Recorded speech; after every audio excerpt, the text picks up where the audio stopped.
everyone, I'm going to do a brief tutorial on running out of things to say. This is a big one. This is a hurdle for a lot of writers.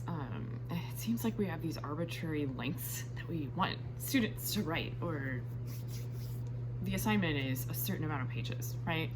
And so you come up with a couple pages of material and then you kind of draw a blank, or you hit that writer's block or that wall. So hopefully these ideas are going to help with that.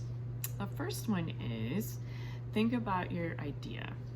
Okay, so what kind of stand are you taking? That's going to be your thesis. If you have some sort of topic, obviously you have to take a stand on it in some way. So for example, you might be writing about your growth mindset. So you as a student are going to talk about how maybe you've developed a growth mindset, or how you didn't have one before and now you're moving into that. How are you going to prove it? That's your next step. You've said your thesis, should be about 1 to 2 sentences. Now you have to prove that you are right. And so you're going to organize all of your evidence into an outline. This doesn't have to be super fancy or formal unless your instructor's asking for that.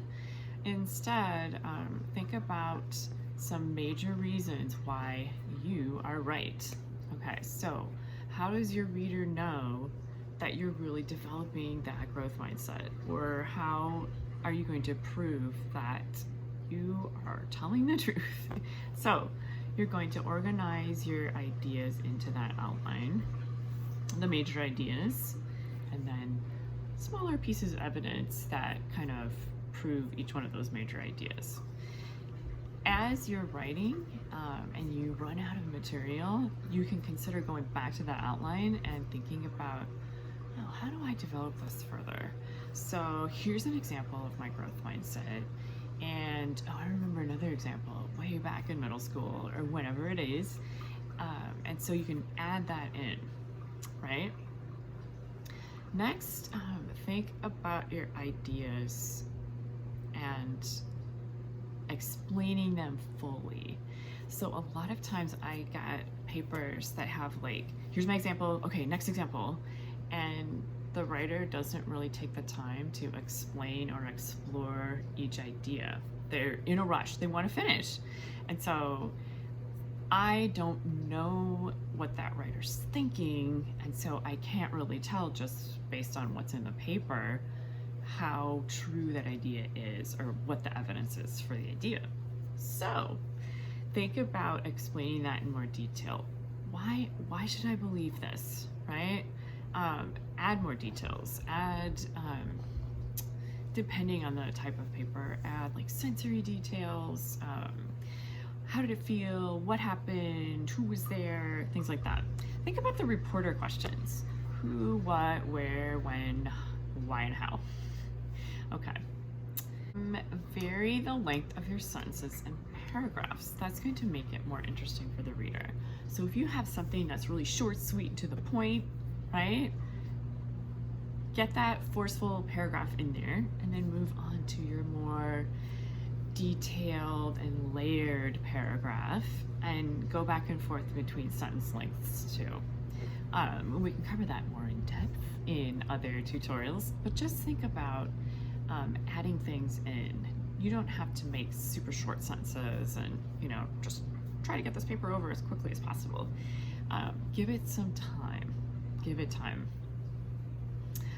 Give it space on the page. And some ideas to avoid include repeating yourself over and over, right? And we tend to do that a bit. I tend to do that like in a lecture.